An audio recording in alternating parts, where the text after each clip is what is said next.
Hello there, welcome to the Saroy channel and welcome to my Omnibus series.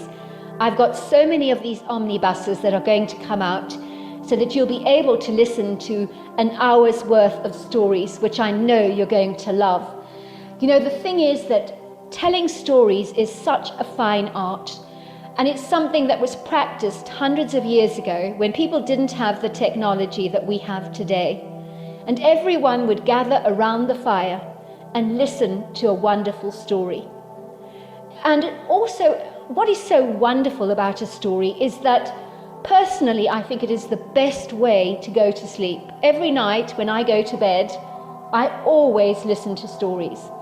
And that's something that parents used to do with their children. It's something that they still do with their children.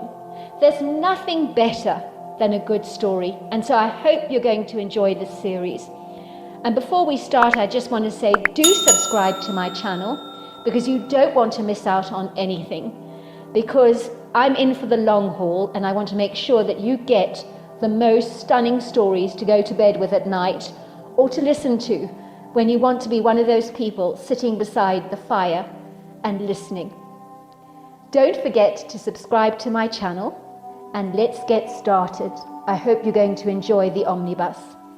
Dear Sarah and all your lovely listeners, my name is Posy and I'm from the copper state called Arizona, which is a southwestern state in the United States, best known for the Grand Canyon, bordered by California to the west, Nevada to the northwest, Utah to the north, New Mexico to the east, and the Mexican state of Sonora to the south. The Colorado River forms the boundary between California and Nevada. Our geography in this part of the world is so diverse, comprising volcanic mountains, deep canyons, plateaus and deserts, to snowy mountains. I'm from the city of Flagstaff, which is surrounded by mountains, deserts and ponderosa pine forests, and I grew up here in a lovely neighbourhood close to downtown Flagstaff, where I was raised in a ranch-style home by both of my parents as a single child. I did, of course, have a distinct advantage, as I was spoiled rotten, especially by my grandfather, Gramps, who considered me the apple of his eye. Growing up, I was very fortunate because my grandfather lived in our home from when I was knee-high to a grasshopper, as my grandmother had died before I was born due to complications during a standard surgical procedure that went awry. As a young child, I adored Gramps, especially him being around all the time, as he was always there for me when I returned back from school, and of course during the school holidays. He was the one that took me to the ice cream parlour after school, or the one who nursed my grazed knee better after I fell off my bike, or the one that helped me with my homework, or told me a bedtime story before I went back to bed. Both my parents worked in the town of Flagstaff and were home by 5 o'clock every day, and much as I loved them, it was my grandfather who was an ever-constant in my life and was always around when it mattered, as far as I was concerned, and that's what really counts. One day when I was 17 years old, my Gramps told me an incredulous, outlandish story that was so extraordinary it sounded almost bizarre. He swore to me it was true. My grandfather was not the type to fabricate stories or to make up things, so I believe his amazing tale. And this is what he told me. It was in 1978 when I visited the Petrified National Park in Arizona with your grandmother. And that was when all our troubles began. The park is full of petrified trees from redwoods to ginkgo and other extinct species of trees millions of years old, and it's also known for its fossils. I had heard rumours that stealing a piece of the petrified wood from the park would ultimately lead to a curse that would cause an excessive amount of bad luck. At the time, I dismissed the rumours as the park's very clever way to discourage people from stealing the petrified wood. Your grandmother was incredibly superstitious and begged me not to even take a tiny sliver of the wood, but I stumbled across a very attractive, colourful piece and surreptitiously put it into my pocket, thinking that she would be none the wiser. Besides, what harm could it possibly do, I thought. I'd never been superstitious, so I wasn't bothered by my actions. I got into the car, and before we even returned home, I had a flat tyre. Now that never happened. My wife looked at me indignantly with a frown growing on her face, and she said, "You took a piece of that petrified wood, didn't you? Since when does a brand new car like ours, with brand new tyres, just suddenly get a flat tyre like this, for no apparent reason?" Even I have to admit I was flummoxed by what had happened. Of course I denied to her that I had taken a piece of petrified wood and just put it all down to coincidence. But when we returned home that night, I surreptitiously slipped the wood into my bedside table and went to sleep. I woke up in the middle of the night to sense a very malevolent evil presence in my bedroom, which was decidedly odd, as I had no belief whatsoever in the paranormal. I could feel insidiously evil eyes staring at me, but I could see nothing there. I became increasingly uneasy and overwrought. I reassured myself that I must be imagining things and went quickly back to sleep, only to awaken in the middle of the night, struggling for breath and feeling a very hefty, heavy pressure upon my chest. I beheld a diabolical, evil old hag with red eyes pressing down on my chest so very hard, with a malevolent grin upon her wicked face. The startling part of it all is that she seemed so real and solid, like you or I.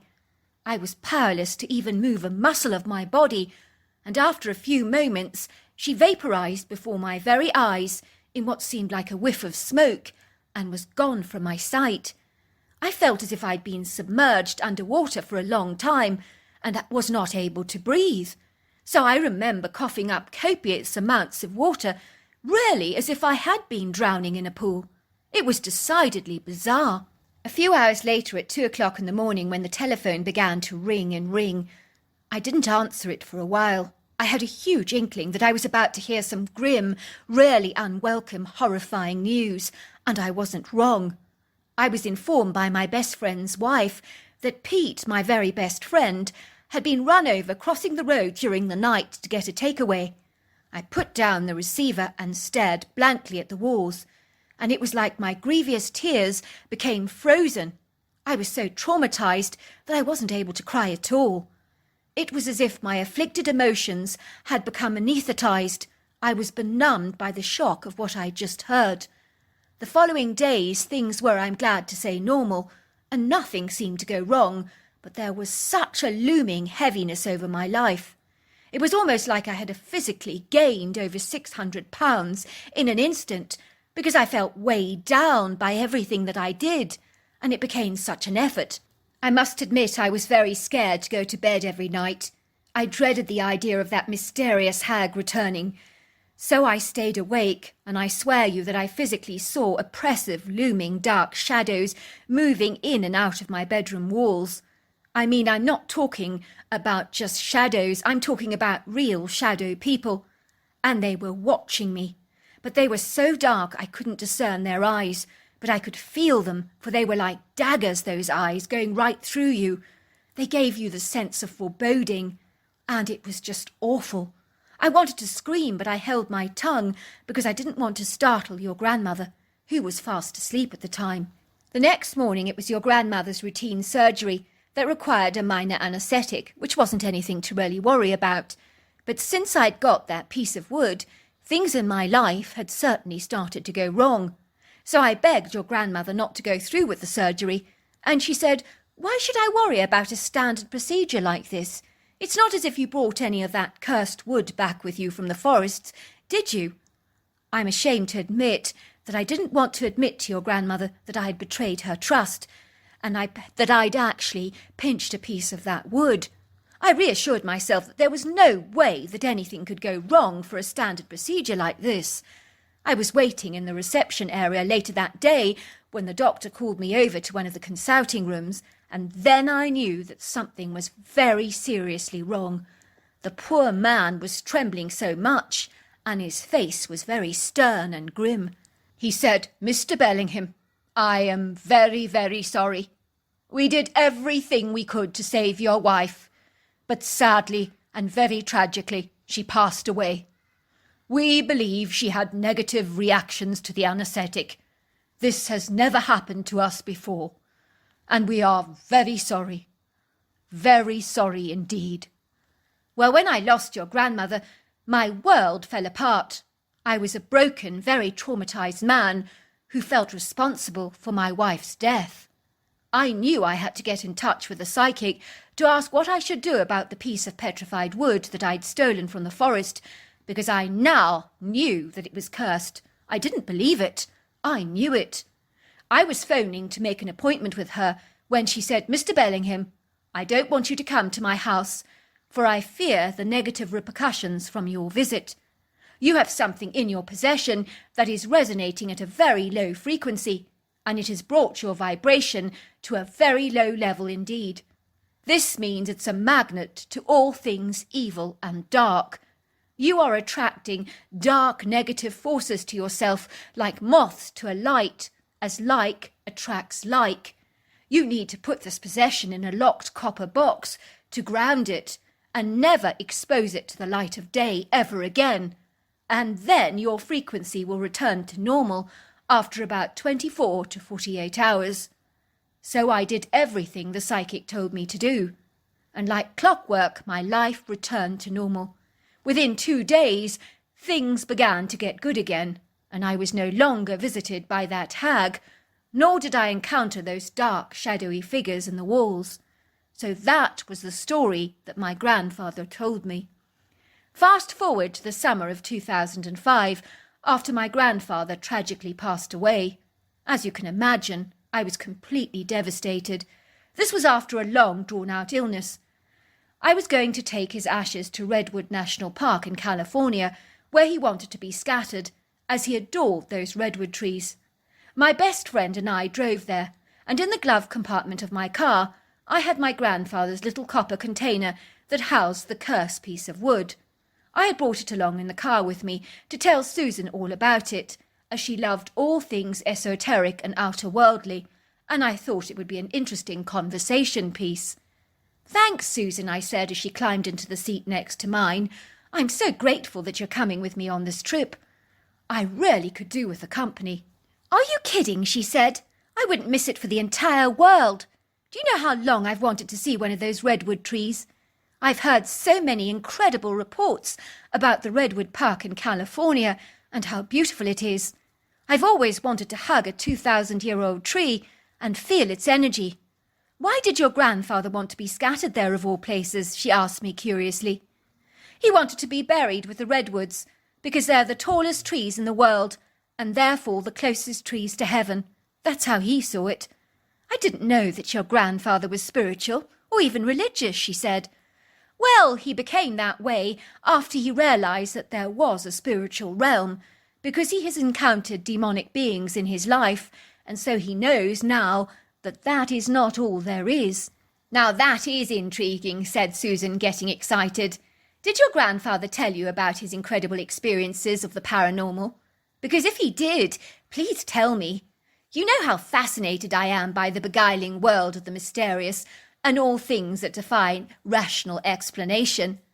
Well then, I might have something of interest to show you.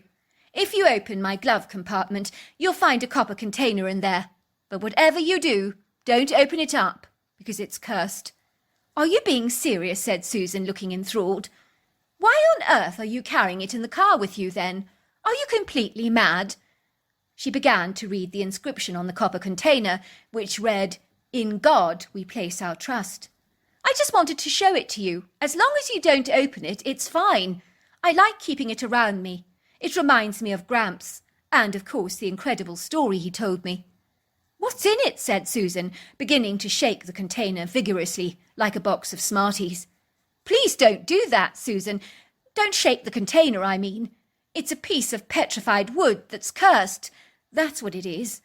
"Wow," said Susan. "Tell me all about it." I began to tell Susan my grandfather's mysterious story, and she hung on to every word, with her eyes growing as wide as saucers and her mouth hanging open. She was absolutely astonished. "Do you actually think the curse is true?" she asked me. "Or do you think your Gramps has just had a string of bad luck that coincided with getting the petrified wood? I mean, there can be plausible explanations for outer-worldly stuff, like hallucinatory drugs, too much gin, or a bad hangover. You'll be surprised how things like that can appear supernatural when they're not." I just think it's good to look at things with discerning eyes when you assess anything. I do think it's a genuine curse, I assured her. I've done some extensive research on the subject. Do you know, over the years, the National Park in Arizona has had hundreds and hundreds of letters from people apologising for stealing the wood, exclaiming how since they stole a piece of the petrified wood, their lives were turned upside down and everything went wrong from thenceforth. Apparently they have hundreds of these letters on file. I do gather that remorseful people who regret stealing some of that wood send it straight back to the park, giving specific details of the location from whence they can actually find the piece. But unfortunately for them, the park doesn't put it back, as it contaminates the site for research purposes. You know, I'm not being funny, said Susan, but my bet is that people heard about the curse, visited the park and stole a piece of the wood, and psychosomatically manifested bad things in their lives. Maybe they blamed a sudden death or a bad relationship on the wood. It's the perfect excuse not to take any responsibility for failing at your marriage or losing your job. You can just say it all went wrong because you took the cursed wood from the petrified forest. You surprise me, Susan, I said. I thought you, of all people, would believe in the curse, with your huge interest in outer-worldly phenomena. Of course I'm fascinated in things that can't be explained. I admit that it's true, said Susan. But I'd like to reiterate that I choose to look at things from a skeptic's angle. I like to rule out every conceivable possibility before I'll agree that something is true. All too often you hear of people claiming that they're being spooked by ghostly noises in an attic, and it's just a family of rats scampering around in the roof. That happens to paranormal researchers all the time. You hear of it. As I keep telling you, until I'm blue in the face, sometimes paranormal phenomena can actually have a rational explanation. You need to rule everything out first. So you're saying all the weird things that happened to my Gramps could have a natural explanation? That's exactly what I'm saying. Everything that happened to him could have been preordained in the first place. Maybe it was meant to happen. I'm not sure I buy into that theory, I said. It was a very long, gruelling 17-hour trek to the Redwood State Park, for at the very best of times I've never relished whiling away the tedious long hours stuck behind the wheel, listening to music from my stereo system, however good it might be. Thankfully we chose to stay overnight at a very agreeable cosy bed and breakfast, where we were welcomed by our convivial hosts, who were exceedingly accommodating to us. There's something about southern hospitality that you can't match. It was a very good decision to cut the journey in half, and after a restful night's sleep in a comfortable, somewhat lumpy bed, we arose early the following morning and eagerly proceeded upon our way, enjoying the scenic vistas from our car window, from pretty flowering meadows to quaint barns or fields of corn and groves of oranges or lemons, or the odd field of galloping horses or grazing cows. Before long we arrived in California. I brought a large bunch of pretty roses to throw out over the area where I was going to scatter my Gramps' ashes. I had never visited the Redwood National Park in California before, and I have to say I hadn't anticipated how mesmerizing it actually would be. I've never spent so much time looking up towards the sky in my whole life, staring up in wondrous awe at the tallest beings on earth, between 200 to 400 feet tall. Some of these trees can live up to 2,000 years or more. Susan and I were beguiled and bedazzled by the magnificence and splendour of these trees, and every 2 seconds it would seem Susan would have her arms around a redwood tree. Only the problem was she couldn't get them completely around its girth, because these things were enormous. I can't believe how old these trees are, she told me. They've been here for centuries and seen things we haven't seen. It's like they're holding on to all the secret knowledge within the very fabric of their bark. I hadn't thought of it that way, I said. Looking at the forest, I could quite comprehend why Gramps wanted his ashes scattered here, as it was such a magical, mysterious place, with these tall, statuesque skyscrapers that reached to the heavens like graceful dancers. I just loved the way the sunlight twinkled between their elegant, outstretched boughs, dappling the floor with such an ethereal, subtle light that also played its quintessential part in bespeckling the forest ferns with different shades of light that even a light engineer would have difficulty in replicating, for indeed the forest was like a bedazzling emerald wonderland. My grandfather had requested me to be guided by my instincts as to where I wanted to scatter his ashes, and soon within an hour on the trail I found a redwood tree that was unique in every single way. I loved the girth and the shape of its trunk and the scarred areas on its bark that were filled with an abundance of green leaves. It was like I knew with a certainty that this was the idyllic area to scatter my Gramps' ashes. As ironic as it sounds, I almost felt as if my grandfather was whispering to my heart that this was the spot. "I'll miss you, Gramps," I said, throwing the ashes around the tree and watching the dust vaporize in the air and settle on the ground. I could taste the salt of my tears as they rolled down my cheeks. I began to sprinkle the ground with pretty petals from the roses I'd brought along with me, so that the redwood tree was carpeted in colourful confetti. "Are you all right?" asked Susan, looking at me with a deep look of concern upon her face. "I'll be fine," I said, pulling out my tissue from my pocket and blowing my nose furiously. "It's just very emotional letting go of Gramps. He was such an intrinsic and special part of my life. I feel as if I'm letting go of my very best friend." "I know it can't be easy," said Susan, giving me an encouraging nudge. "But I'm sure Gramps would be very proud of your courage today." All of a sudden I could sense that foreboding feeling that Susan and I were not alone. I discerned that something was watching us. I knew that Susan felt it too, because her face became as white as a sheet, and I could see she was trembling. "There's someone behind that redwood tree over there," she told me. "I saw the head, and whatever it wasn't completely human, but it has been staring at us for quite a while. It's giving me the heebie-jeebies. Look how my hands are shaking." I glanced towards the tree, and I saw it too. The shadowy dark head was peering at both of us, and then whatever it was glided behind one tree towards another, and then another. And that was when we saw it. I could hardly believe it. My eyes grew as round as saucers, and my jaws dropped to the ground. It would seem that even this powerful giant seemed dwarfed by the tree. I was astonished as we were staring at Bigfoot, the critter that for so long I had relegated to the realms of the fictitious as far as I was concerned.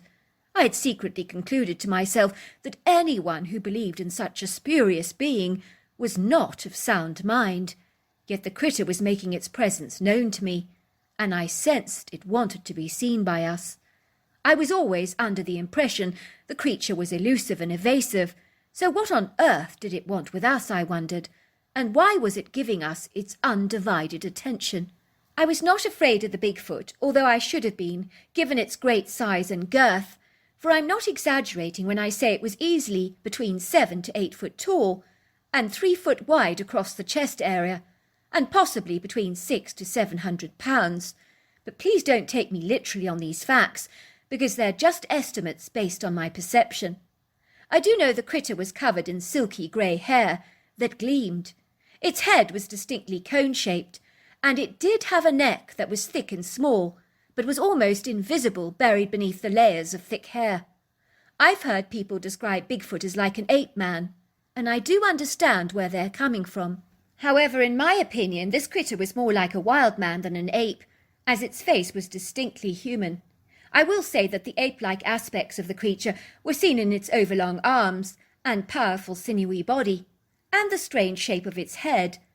For a moment the critter stared up at us with deep-set treacle eyes, as if it was looking right into the depths of my very soul, and I'm certain it was reading my thoughts. I then heard the words in my head, "Don't do it, it's bad energy." I continued to stare at the critter, and I noticed that Susan looked petrified, for she was shaking like a jelly, and her eyes were as wide as saucers. The critter then turned around and vanished from our sight. 1 minute he was there, and then he was gone. I looked at Susan in astonishment and said, "Did we see that, or were my eyes deceiving me?" Susan began to compose herself. "If you mean, did we see a Bigfoot? Well, yes, we did." As we made our way back to the car, Susan and I were at a loss for words. It was as if we were in some kind of a hypnotic trance. We even passed people along the trail, and barely noticed anyone at all, nor did we stop to admire the rest of the redwoods that had intrigued us so much. We returned to the car, and Susan reclined into her seat and looked at me with a peculiar expression upon her face that I can only describe as befuddled. "What?" I asked, taking a sip of water from my bottle. "What?" "The Bigfoot spoke to me," she said. "The Bigfoot spoke to you," I said. "That's right," she said. "In my head. You know, like telepathic communication." "It spoke to me too," I said. I reached into my glove compartment to get out a piece of paper and a pen. "I want you to write out on this piece of paper what it said to you, and I'll do exactly the same with mine, and we'll compare notes." We couldn't believe it, as both our notes said the same thing. "Don't do it. It's bad energy." "Wow," I said. "The Bigfoot gave us both the same message. That's extraordinary. I wonder what on earth it can be." "I have a confession to make," admitted Susan. "On the way in the car, when you handed me the copper box to examine, containing the cursed piece of petrified wood, I did find myself grappling with my conscience, wondering whether I should open it or not. I wanted to see if the curse was actually true." "But you didn't do it," I said. "You wouldn't be so crazy, surely. Not after I told you what happened with my grandfather." "I was going to," said Susan. "But I told myself that once you'd scattered the ashes, I would return to the car and open the copper container without your knowing about it, and keep the wood in my pocket, just to see if anything bad would happen to us. You see, I really believed that the curse was just a bunch of baloney. Otherwise, I wouldn't have considered taking that risk." "Have you lost your mind, Susan?" I barked. "Why would you even consider tempting fate? You're asking for trouble. It's like playing with fire and hoping that you're not going to get burnt. It's pure and utter madness. I'm not going to do it any more, not after the message from that Bigfoot." "Damn right you're not going to," I said, reaching out for the copper container and stuffing it into my handbag. "I knew I shouldn't have brought it along." "I'm so sorry," said Susan. "I truly am. I don't know what I was thinking." "Well, more to the point," I said, "what I don't understand is how the Bigfoot knew about the petrified wood. It was almost as if my grandfather was using him to communicate that message to us. This is the weirdest, most outlandish thing that has ever happened to me." "Well, maybe the Bigfoot can read vibrations," suggested Susan, "and sensed we had this negative energy tucked in a copper box in our car." "Well, I suppose that's a possibility," I said. "Were you thinking about what you planned to do when you returned to the car?" I asked. "Yes," Susan admitted. "I was wrestling with those thoughts. Should I open it? Shouldn't I? Supposing the curse is true? Supposing it is? Those kinds of thoughts were going around in my head. But I did reach the decision I was going to open the box at some point." "You know something, Susan," I said. "With your esoteric knowledge and wisdom, I thought you would be the responsible one when dealing with outer-worldly stuff, but it seems I'm wrong." "Well, what just happened with that Bigfoot has certainly given me pause for thought," she admitted. "I'm now inclined to believe the curse of the petrified wood is true." Well, 15 years have passed since I last scattered my Gramps' ashes at the Redwood Park. I often ponder what the ramifications would have been should Susan have opened the copper container that I still have today. I will never open it to find out whether the curse is true or not, for indeed hundreds of people have visited the petrified forest in Arizona and have reported their lives going awry after stealing a piece of the wood from that park. Are they all delusional, or is there more to the story than meets the eye? I'm just so grateful that a Bigfoot brought Susan to her senses and stepped out of his comfort zone to warn us about it. If you happen to visit the petrified forest in Arizona, do me a favour and take my advice. Please don't steal a piece of the petrified wood. It may be very beautiful, but a rose can come with many thorns, and in my opinion, it's not worth the risk. I gather you can actually buy a piece of petrified wood from the gift shop if you want to. I haven't heard any negative reports of acquiring it in an honest legal way, so if you really want to, get it that way. But I'm not sure I'd even be tempted to buy it myself. So there you are. That's my story. Dear Sarah, and all your lovely listeners, my name is Hugo, and I'm from Georgia, which is a state in the southeastern part of the United States, bordering the Atlantic Ocean to the southeast and Carolina to the north and Alabama to the southwest. It's an exquisitely beautiful part of the world, consisting of ubiquitous farmland, imposing masterful mountains, rugged outcrops, flowery prairies, dreamy forests, silvery lakes, and so much more. I grew up in rural Georgia on a very petite farm that was situated in close proximity to a charming small town, which we would frequent regularly for shopping trips or for the occasional meal at our favourite hamburger joint. In those days, my father worked as a construction manager on a local building site in and around our area. Tucked in the middle of an undulating green valley, like a very large, cheerful sunflower, was our quaint family farmhouse that was flanked on its rear by a dreamy forest. The original colonial farmhouse had been in our family line for over a century and was sadly in such a state of disrepair that in 1976 it was bulldozed by my father and a new modern rustic-style farmhouse erected in its place. The new addition possessed large panelled wooden walls painted in a bright sunshine yellow, wooden exposed beams, along with a dark black slate roof. Then there were, of course, the eyes of the house, which were sizable white wooden French windows that overlooked the most panoramic exquisite views of the pristine verdant valley. There were 4 of us in my family, which included my brother Nick and my stay-at-home mother Lisa.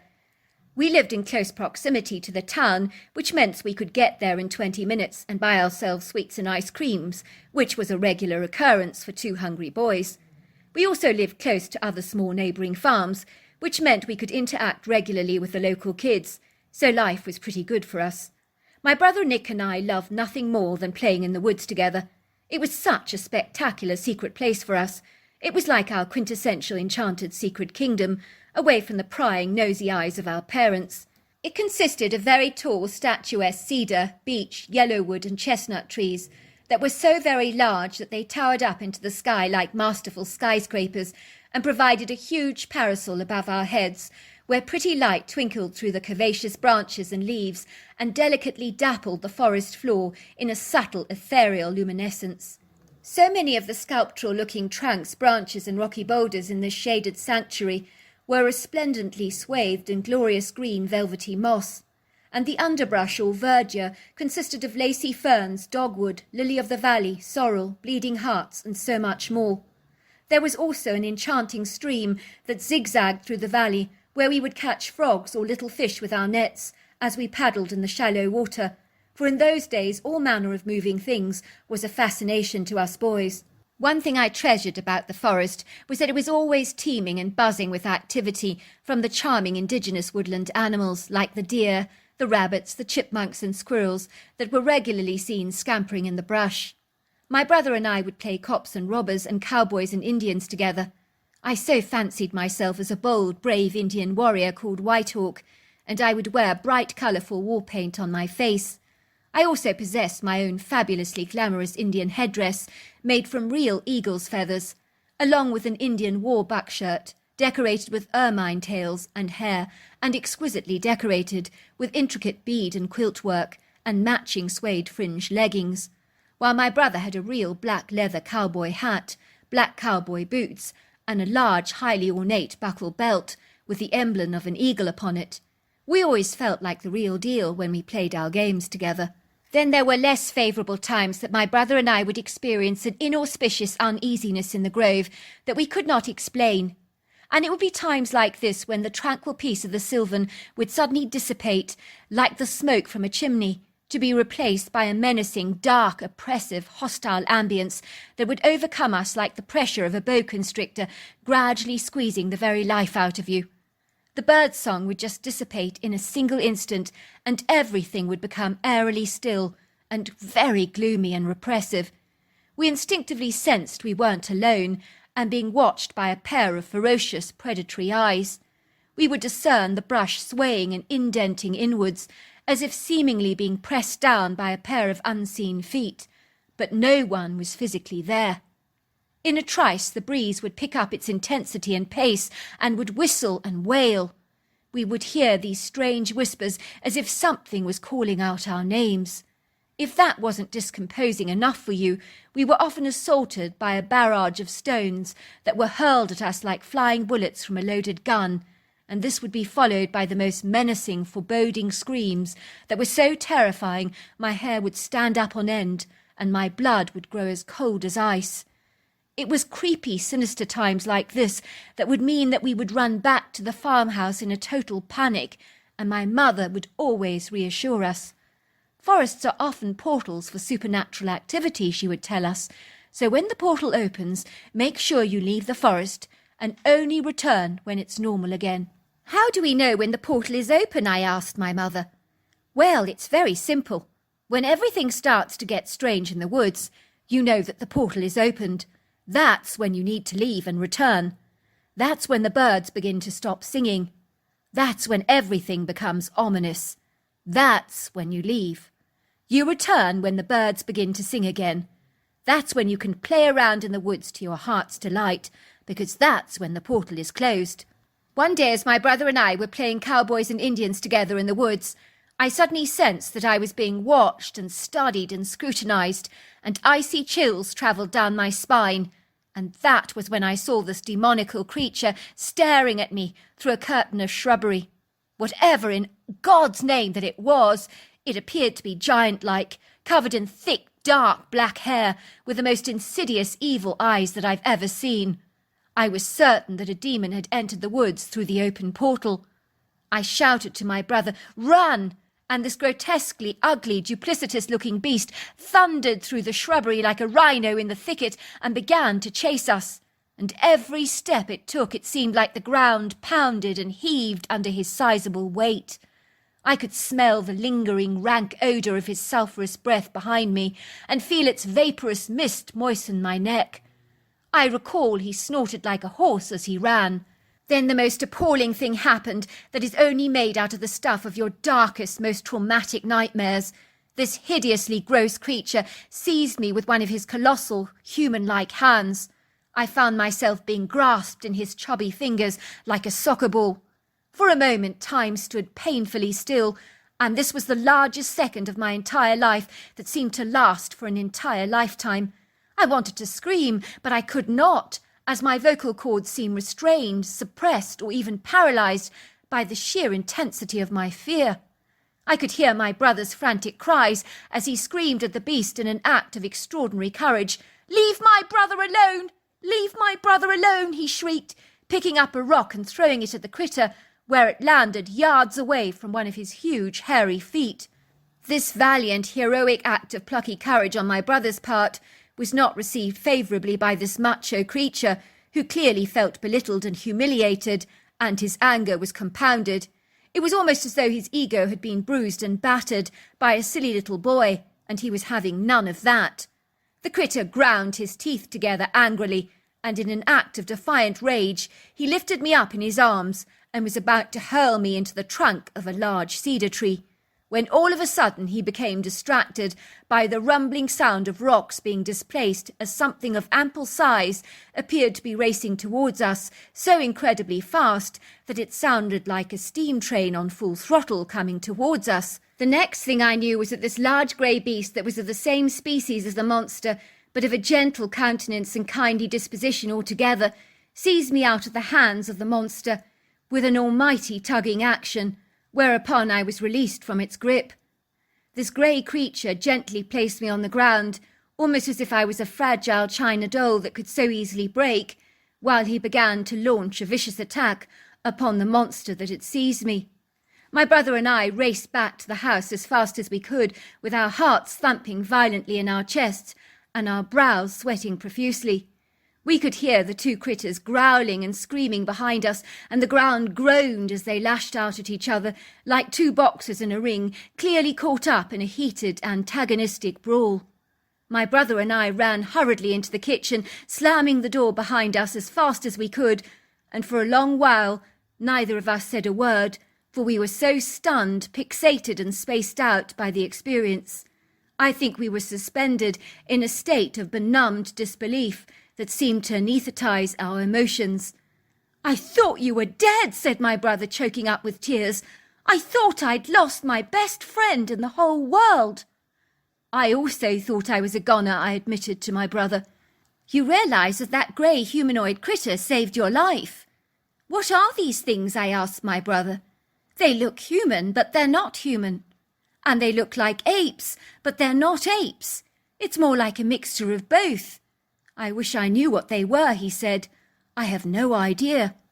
We decided not to tell my mother what had happened to us, as we didn't want to unduly alarm her. But that night the activity on our farm escalated when the vengeful beast that had chased us earlier on in the day came back to wreak his ultimate revenge and retribution upon us.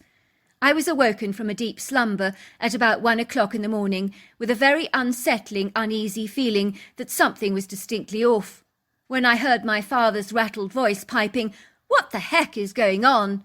I knew then that something was seriously wrong, and I had a sneaking suspicion that the menacing creature that had attacked me was now back.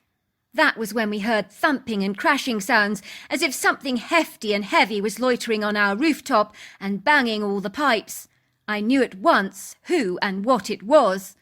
My father immediately bolted out of the front door to see what was skulking around on our rooftop, making one hell of a raucous commotion.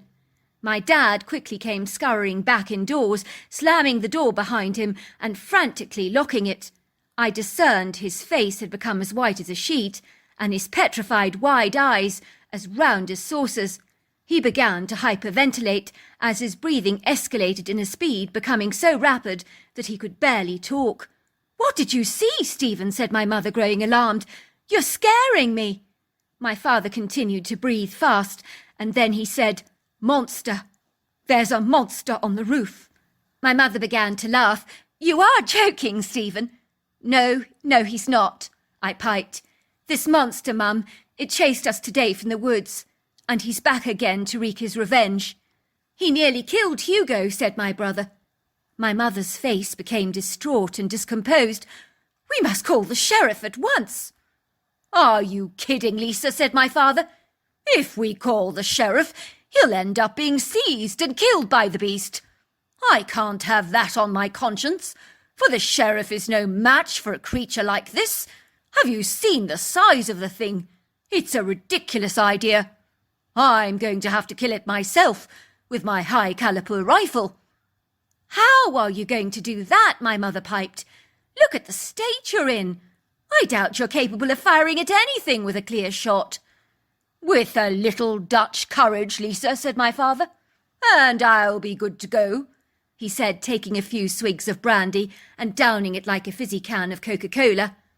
We watched in absolute horror as my father cautiously slipped out of the front door, ensuring that the critter on the roof had not heard or seen him. My overwrought mother looked frantic, and her trembling hands were clutching her pale face as she stared at us with frightened, wide blue eyes. "Why is your father tackling the beast on his own? Has he got a death wish or something?" "Don't worry, Mum," I said. "Dad knows what he's doing." "I sincerely hope you're right, sweetheart," said my mother. All of a sudden we could hear a barrage of bullets being fired, followed by a shrill, agonising scream, and it was clear to me that my father had successfully hit the critter because you could hear the pain in his tortured, gut-wrenching outburst that clearly revealed he was badly hurt, which wasn't a good sign, because an animal in pain can be an ever-increasing threat, and this critter was not going down without a fight. My father ran back into the house, bolting the door behind him, and he was so distraught that he was shaking like a jelly. "I got him in the hip," he said, "but my other bullets missed." We watched my dad with terrified eyes as he began reloading his rifle with trembling fingers. The next thing we knew was that our whole house began to feel like a house of cards as it shook and wobbled precariously, almost as if it was going to come tumbling down in any given moment, and my brother and I began to scream with terror at the top of our lungs, as the fear we felt was incomprehensible. We could hear this thing jumping off the roof and pounding and hitting our front door vigorously with such a mighty force, using his powerful muscular legs and feet to bash and whack it down. We watched in absolute trepidation as the wood weakened and began to crack, and splinters went flying everywhere, and through the cracks I could behold the black hairy silhouette of this noxious, loathsome monster. "He's coming after us," shrieked my mother. "He's going to kill us all!" My father was trembling violently as he kept his rifle pinned on the door, and we could see the door breaking apart, crumbling, and the critter barged into our house like a bull in a china shop with a murderously savage look upon his face. His despicable actions were clear as he beelined directly towards my father, with his wide nostrils flaring, bespeckling the wooden panels of the floor with droplets of blood from his wound. He was foaming at the mouth like a rabid dog, and curling back his mean thin lips to reveal his oversized human-like teeth. All of a sudden, the critter seized my father's rifle in his monstrous hands, and bent it as if it was nothing, and threw it across the room and lunged towards my dad with his overlong arms. In a trice, as if by magic, the same creature that had rescued me earlier on in the day made a startling and welcome reappearance, and we watched in awe as this grey humanoid silvery form hurled its colossal body on top of the critter, pounced upon the monster like a lion upon its prey. We watched in a shocked silence as this grey creature began to beat and pummel the life out of the monster that had attacked us, aiming directly for the head with his powerful fists. In what seemed like only a few seconds, the critter that had tried to attack my father was finally lying there dead. And he lay there, this massive giant of black hair, limp and lifeless, with its eyes glazed over, and its mouth still hanging wide open. The grey creature straddled the dead monster by both of its legs, and dragged it through the broken front door, down the steps, over the undulating green turf, until it disappeared into the depths of the woods, and vanished from our sights. For a moment everything became so quiet in our home you could have heard a pin drop, as we tried to process what had just happened to us, and for a long while no one said anything, not even a single word. And then we suddenly began to hug each other and cry tears of relief and joy. We knew our lives had been spared, and whoever that mysterious grey wild creature was, it had saved our lives, but why he had come to our rescue, we may never really know the answer to that question. A few seconds later we heard what I can only describe as joyful, jubilant whooping all over the valley.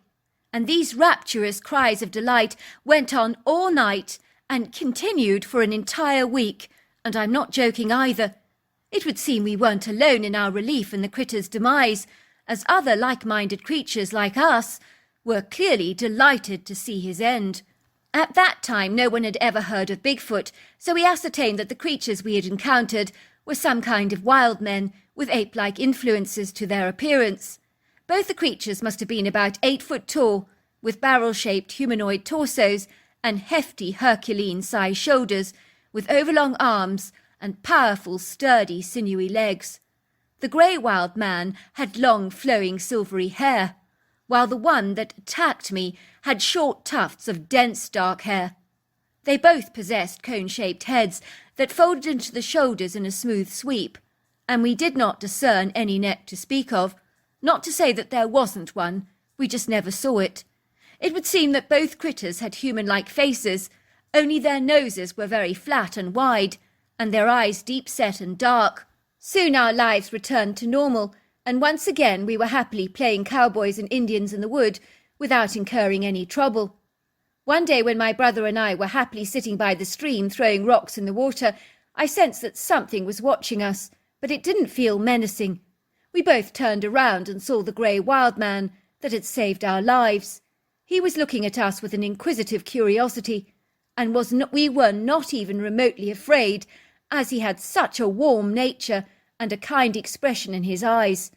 I got the distinct impression that he wanted us to see him, as if he was trying to assure us that not all of his kind were like the odorous creature that had tried to harm us. I noted he had my Indian headdress in his hands, and was stroking the feathers lovingly. I'd been missing my headdress for a long time, and the critter glided towards me boldly, and placed it directly into my hands, and in that moment our eyes locked, and I could sense such a warmth in his eyes. I thanked him, and it was as if he understood, because he nodded his head, and then he walked away. He glided away with such a seamless grace, glancing back at us only a couple of times. After that event, my brother and I were never afraid in the woods again, as we knew the critter had our backs, and was watching over us. I think he wanted us to feel assured. All these years later, I still live in my quaint little farmhouse that my father passed down to me, as I was the oldest male in the family. I live here with my wife and 3 kids, who are always playing in the woods. We only have a few brief sightings of the critters over the years, but they have been benign and benevolent towards us. I still have traces of blood spatter on the wood in my entrance hall, as an indelible reminder of how close we came to losing our lives that fateful night. With all the recent exposure of Bigfoot sightings in North America, I've come to the conclusion that much like people, Bigfoots can be good or bad. So there you are. That's my story. Dear Sarah and all your lovely listeners, my name is Sonia, and I'm from the bluegrass state of Kentucky, where I've lived practically all my life. And I've always appreciated living in this part of the world, with its scenic vistas and beguiling panoramic views that are something I have never ever taken for granted. I am so fully aware of the privileges of living so close to the natural world, which does of course not come without its own risks, for as wonderful as the natural world may be, with all her masterful treasures, there are things that can invariably happen from time to time out here that remain steeped and clouded in mystery, and we can only be left wondering, what the heck? The story I'm going to share with you today is one of those curious conundrums that will leave you pondering, what on earth did happen to Kathy Stratton? It was in the 60s, and I was about 25 years old at the time, and happily married to my lifelong sweetheart, Kevin, who most people like to call Kev for short. We were exceedingly lucky in those days, because Kevin's very generous, extravagant father brought us a very pretty cottage-style home on a small piece of land in the countryside as a wedding gift for us, and this generous present meant the entire world to us, because as every young couple knows fully well, buying a house is one of the greatest expenses you will ever incur during your lifetime. This was the flying start we invariably needed to settle down to our brand new lives as man and wife, without being crippled by the expenses of a new home. We lived on a dusty dirt road that was heavily flanked by spruce trees on either side and long verdant brush, and there was a creek opposite us and a vast wood green that stretched back for many miles. One of my neighbours lived in the heart of the woods, and her name was Kathy Stratton, on whom my story is really all about. The first time I met Kathy Stratton was when I was invited to my neighbour's house for a cup of coffee, as she wanted me to meet some of the locals, as I was new in town, and the one thing about southern hospitality is that you're always made to feel very welcome. I remember feeling ever so slightly shy as I made my way to my neighbour's front door, which was flung open as soon as I arrived. I was bustled into a warm, cosy kitchen and handed a massive piece of warm apple pie while I was being introduced to many of the local women, who were curious to know absolutely everything about me, as in a small town, nothing is ever kept secret for very long. I was introduced to Mrs. Barnes, who was the butcher's wife, and rather reminded me of an owl, as her features were really quite flat, and her eyes were wide and big and curious, and I really got the impression that she was looking right through me. I was soon to learn that she was actually a tarot reader who knew things about people that she couldn't possibly know, that some suggested she saw in the cards. "Be careful with Mrs. Barnes," warned Mrs. Phillips, my neighbour. "She'll be doing your cards when you're gone, and so if you have any secrets, they won't be left secret for very long. Everybody in the town will know about your dirty laundry, so spill if you have any secrets to hide, as it's so much better when it comes out from the horse's mouth." "Oh dear," I said, "I'm afraid, Mrs. Barnes, if you do the tarot on me, you're going to be so disappointed, because I'm pretty boring, really, and as far as secrets, well, I don't actually have any." "I think you'll be surprised how interesting you actually are," said Mrs. Barnes, who continued to study me, as if I was a subject of great intrigue. "As for secrets," she said, "everybody has secrets, even if they're not fully aware of them." "Oh, and this is Paula Stiles. She runs the local hair salon in town," said Mrs. Phillips, introducing me to the attractive young stylist. "Is that really your name?" I laughed. "Or did you change your name to fit your profession?" "No, it is my surname," laughed Paula, who was a very pretty, likeable young woman with long tassels of blonde hair that was pulled away from her face with a large pink band. I noted she had very alluring almond-shaped blue eyes that were framed by long flake eyelashes. She was wearing trendy white boots, a short white pleated skirt, and a fluffy pale pink top. It would seem that Paula Styles was indeed the local trendsetter of our town, who led the way with her flair for fashion. Maybe that's why I married William, or for the benefits of his surname, she laughed, giving me a humorous wink.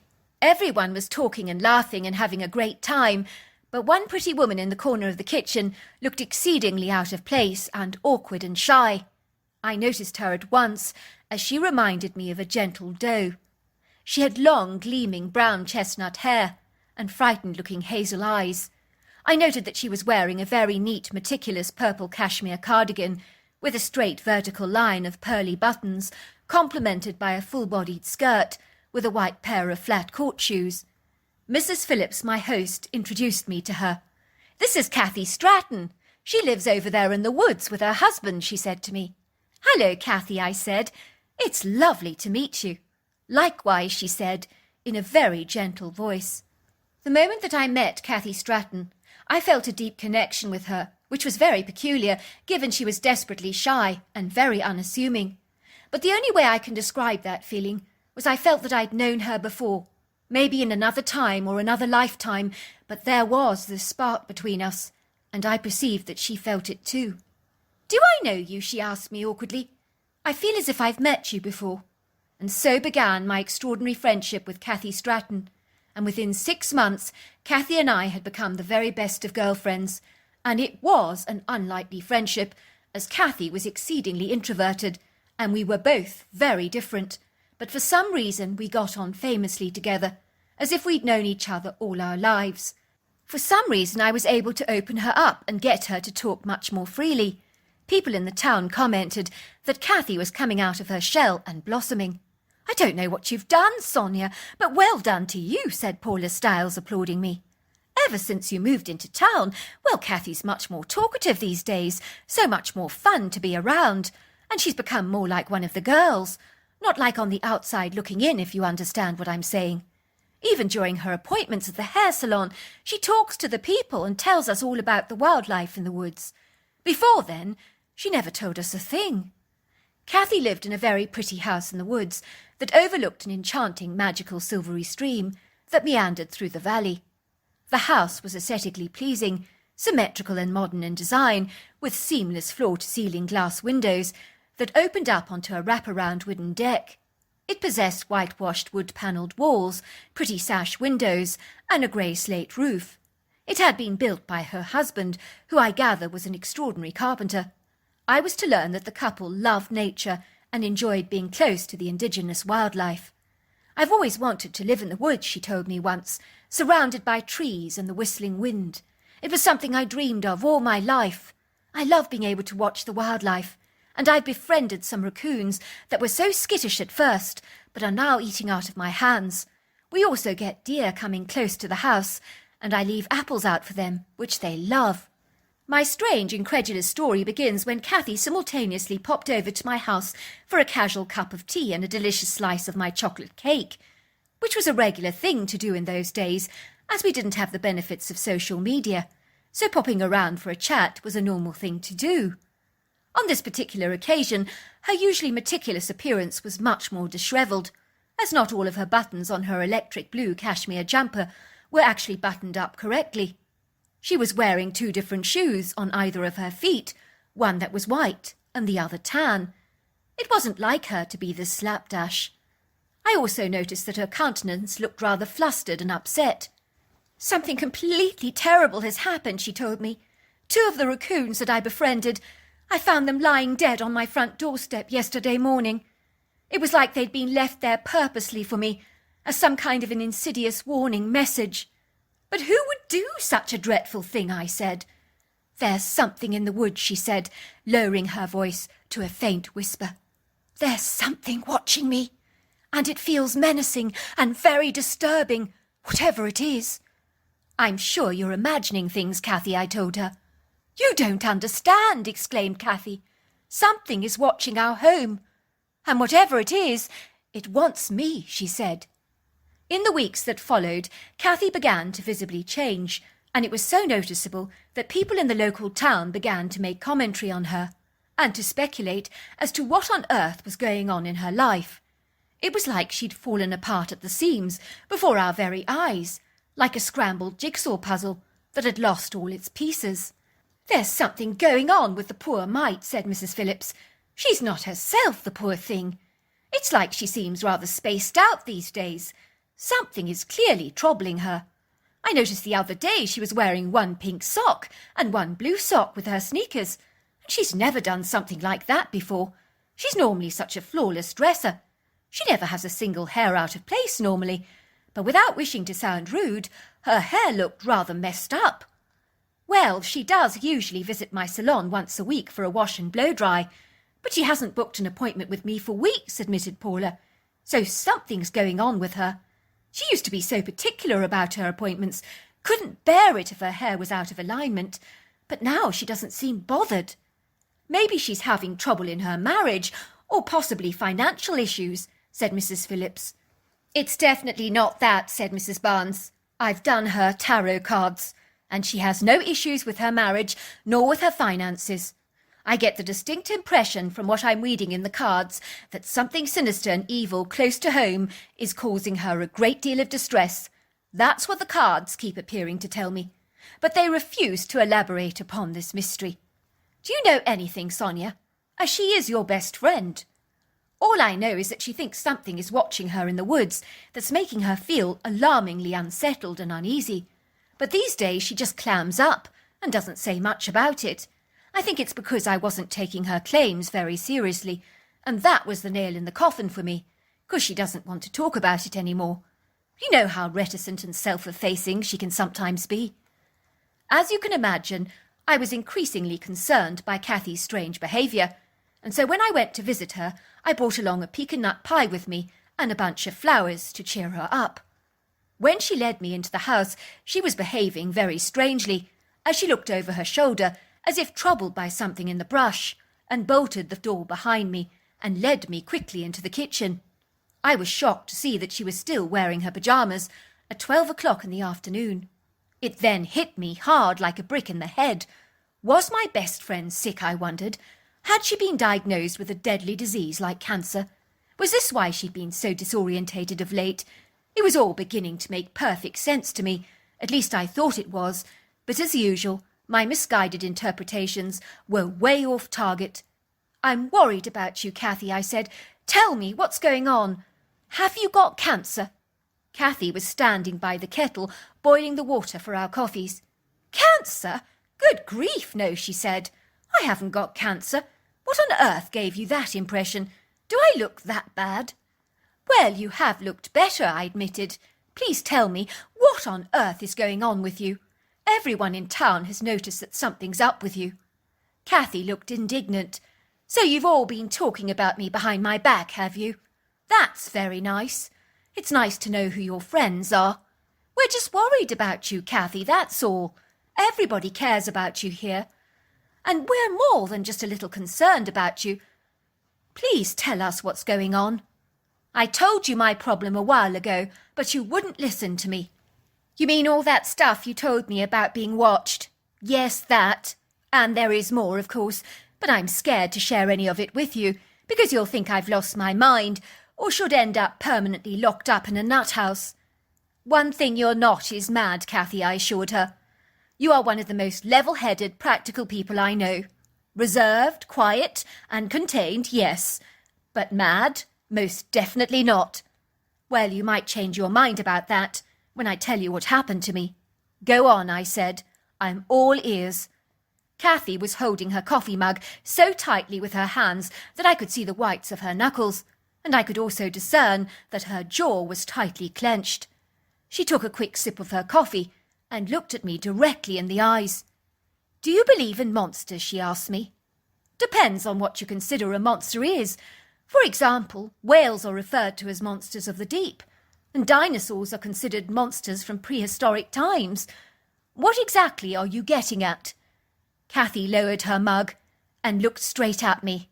"There's a monster living in our woods, and I've seen him myself."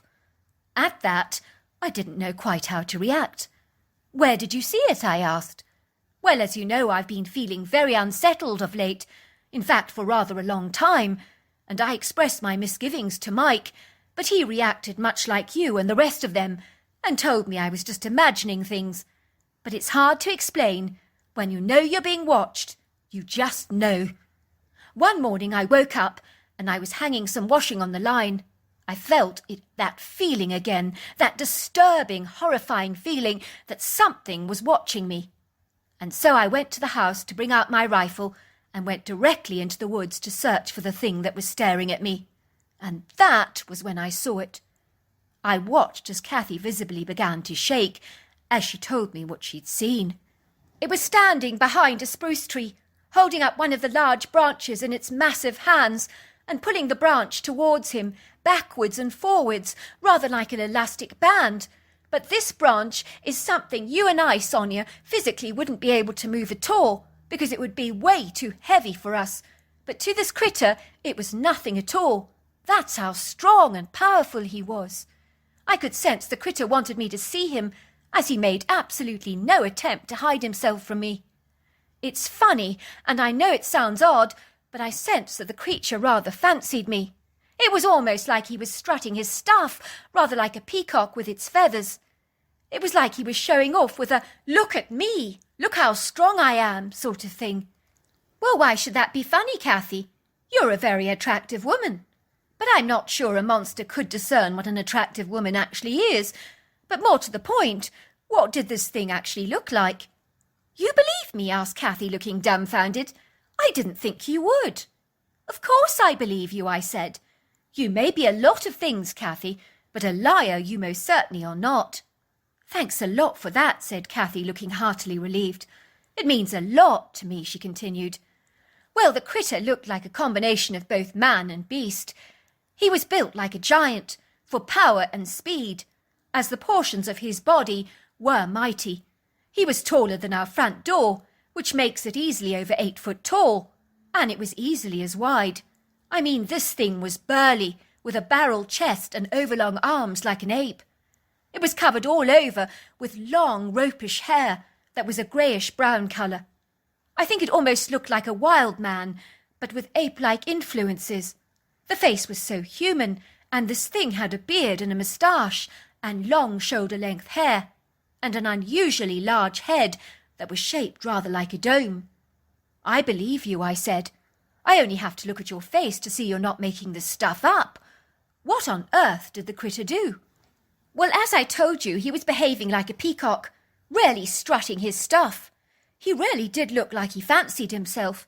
He raised himself up on his 2 powerful legs, and it was like he was puffing and extending his chest out to say, "Look how massive, look how big I am." He then went and pulled up an entire spruce tree from the ground, roots and all, as if he was pulling out a weed. It was that effortless for him. He then turned the tree upside down and planted it into the ground. I mean, who plants a tree upside down in the ground? How weird is that? That's very weird, but you're saying he pulled the whole tree out and planted it upside down in the ground? I mean, that takes enormous strength. I told you. You must have been frightened, I said. Frightened, laughed Kathy, throwing her coffee all over the place. Frightened? I was terrified, Sonia. So terrified that I couldn't move. It was like my body froze up like a solid block of ice. No one tells you about that kind of fear, do they? You hear how the human body is equipped with a phenomenal adrenaline response that enables you to flee from a predator. But that did not happen to me. My mind wanted to run, but I couldn't. I was paralysed by terror.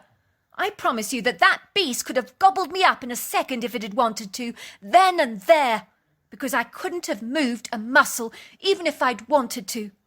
That's how terrified I was. That's extraordinary, I said. I have heard of animals so filled with fear that they can't run. Now I know why. What did the critter do next? It just looked at me with this intensive stare, as if it was just staring right through me. I was surprised because it wasn't aggressive or mean in any way.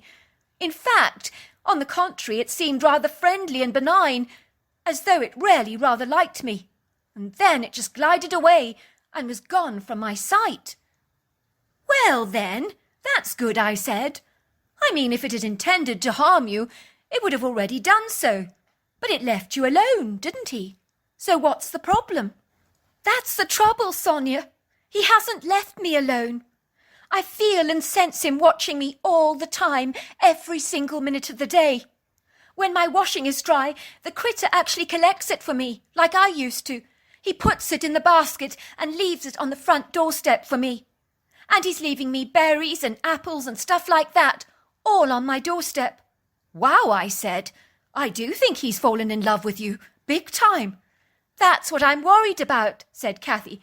Supposing he tries to kidnap me and takes me to where he lives. I think he wants me. Don't be silly, I said. Why would he do that? Because the critter is fixated by me. That's why. Those were the last words that Kathy ever shared with me, because the following day her husband returned home from a day at work to find that Kathy had vanished and disappeared into thin air. Nothing was out of place in that home, and Kathy hadn't taken her passport, money, or anything with her. It was a mystery that puzzled the entire town for a long time. Kathy's husband, Mike, filed a missing persons report, and the wooded area around Kathy's property was searched, but nothing was ever found. I asked the sheriff if I might have some words with him in regards to my friendship with Kathy. I told him everything that Kathy had told me about being followed and pursued by a monstrous creature who was beguiled, besotted, and fixated by her. He wasn't at all happy with my seemingly spurious, outlandish account. "You expect me to tell my superiors stuff that you're telling me," he said. "Are you for real, woman? I'll be laughed at out of town with such fictitious stories like yours. What on earth are you smoking? Are you high on something?" "I promise you, Sheriff, that's what Kathy told me." "I'm sorry," said the sheriff, ushering me quickly out of the office. "I have an investigation to run, not a circus." As you can imagine, I was exceedingly frustrated, as no one was paying any attention, nor were they listening to my claims, and my husband begged me to keep my mouth shut, as I was embarrassing myself by suggesting that a monstrous beast or a hairy man had kidnapped my friend. Several search parties were conducted in and around a broad expanse of the area, and no sight or sound of her was ever found.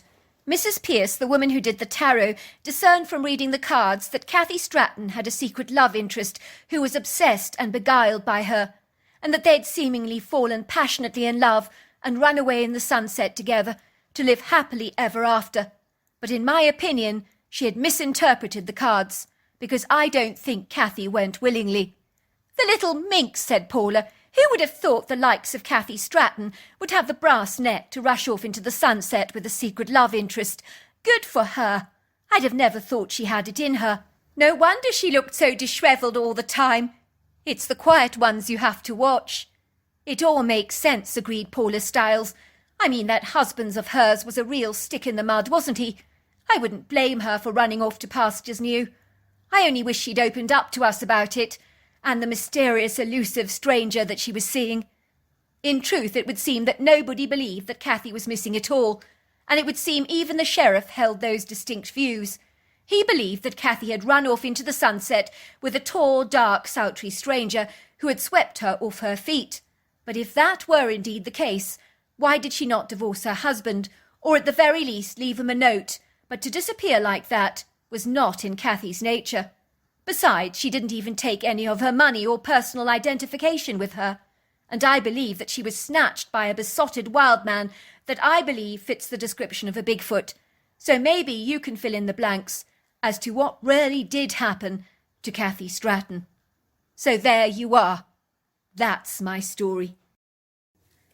Dear Sarah, and all your lovely listeners, my name is Summer, and I'm a nurse from Charleston, Virginia, and my strange, incredulous story begins when I was flat sharing with a couple of student nurses in a very attractive rented property at the time. We did unfortunately have a very disagreeable landlord, but that is a whole nother story, of which I will spare you the grim details. As is the case with any flat share, we had a very efficient rota system to divide the household expenses fairly. On this particular occasion it was my turn to do the shopping, which was something I always dreaded doing, because I could never decide what to buy. Should I go for the tagliatelle or the penne pasta? And what cheese should I buy this week? I've never been the most decisive person at the very best of times, and have subsequently wrestled with some of my ambiguous, indefinite decisions to such an extent that I've been known to break away from a supermarket queue at the very last minute to promptly and abruptly change my mind into getting blue cheese instead of brie. On this particular occasion in the supermarket, I was somewhat flustered and was in a precipitous scramble to get the shopping done as fast as I could, as I had a yoga class in half an hour. I was feeling overwhelmed, frenzied and somewhat frustrated as I fretted over what groceries to buy. Why did my friends make it all look so incredibly easy? I thought to myself. Finally, after flinging my groceries into the trolley rather haphazardly, I heaved a huge sigh of relief. Thank goodness that was over. I made my way back to the supermarket queue. I could see a sign which read cash transactions only, and I discerned that this queue was significantly shorter than any of the others, so obviously it was more attractive for me. So I hastily beelined towards it, swinging my trolley ever so precariously to wait my turn in the long line. The cold, unfriendly, rather disagreeable woman behind the counter had a mouth on her like a fishmonger's wife. She proceeded to ring up my items, glaring at me through her disapproving eyes, as if in some way I was an irritating child that had worn her down to a frazzle. She lifted up my squash loaf of sliced white bread tauntingly and said in a condescending voice, "You should always put your soft items on the top of your trolley, and then your bread would not flatten out to look like an Indian naan." "I was in a hurry," I said apologetically. "I'm not the one that'll have to eat it," she said sarcastically. "People can't be bothered to put their shopping in order. Hard stuff at the bottom, soft stuff at the top." She repeated this again. "It's not rocket science, you know. $58, please," she said, eyeing me warily through her cold, hard, humorless eyes, and stretching out her cupped hand for my change. I fumbled around in my purse frantically, and my heart sank as I realized in horror that I only had $50 in my purse. The woman scowled as she waited for me to hand over my cash. "I've only got $50 in cash," I told her. "Can I pay the rest with my credit card?" The woman rolled her eyes at the back of her head. "Lady," she said, waving her pen towards the sign, "can you not see the sign? It's cash transactions only. Can you not read? What's wrong with you people? You'd better go to another till, because I don't take credit cards." "There's no need to speak to the lady like that," said the gentleman behind me. "It's not necessary for her to go to another till. I'll make up the difference for her." I was flushing red with embarrassment, as I'd never felt so humiliated in my entire life. I truly wanted the ground to swallow me whole, as I felt as silly as a kid that had been caught with my hand in the cookie jar. $8, said the woman, reaching out to the man for the money and flinging it into the till as if it was contaminated with a deadly virus that she most certainly did not want to catch. "Thank you," I said to the handsome man behind me. "Please let me pay you back." "That won't be necessary," he said. "It was a pleasure." The following week, when it was my turn to do the shopping again, I noticed that very same man who had paid the $8 for my shopping standing at the delicatessens, sampling all the different olives. It seemed like he was struggling to make a decision on which olives to actually buy. I studied him curiously. He was tall and kind-looking, with a boyish face, soft brown hair and hazel eyes. "Those are the best ones, over there," I told him, walking towards him with my trolley and pointing to the big fat black olives. "They're from Greece, and they're very delicious." "Oh, thanks," he said, looking at me with a big smile on his face that reached his eyes. "I was battling to make up my mind," he said, popping the olive into his mouth, and his eyes lit up. "You're right," he said. "They're absolutely delicious. It's always a struggle knowing what to choose, isn't it?" "Join the club," I said, smiling at him warmly. "It's such a conundrum, deciding what to buy given the vast range of choices these days." "You're right," he said. "We are spoilt for choice here. It would almost be easier if we didn't have to make a decision at all." "My thinking exactly," I said. "I'll have 300 grams of the Greek olives," he said to the lady behind the counter, giving me a big wink. I fumbled in my bag to retrieve my purse for the $8 I owed the man, and handed it to him. "What's this for?" he asked, looking at me in surprise. "Remember, you paid the difference for my shopping last week," I said. "I owe you $8. "I tell you what," he said to me. "Why don't you put that money away, and you can pay me back by joining me for a cup of coffee?" All that happened over 9 months ago, and the man who'd paid the $8 difference on my shopping was now my fiancé. Our relationship had been like a whirlwind romance, and I'd been swept off my feet by this handsome stranger. We were now in his car, driving towards his parents' home, where I was going to meet my in-laws for the very first time, and I was feeling more than a little discomposed. I know how mothers can be particularly possessive over their sons, and I was concerned about making a good impression on both of his parents.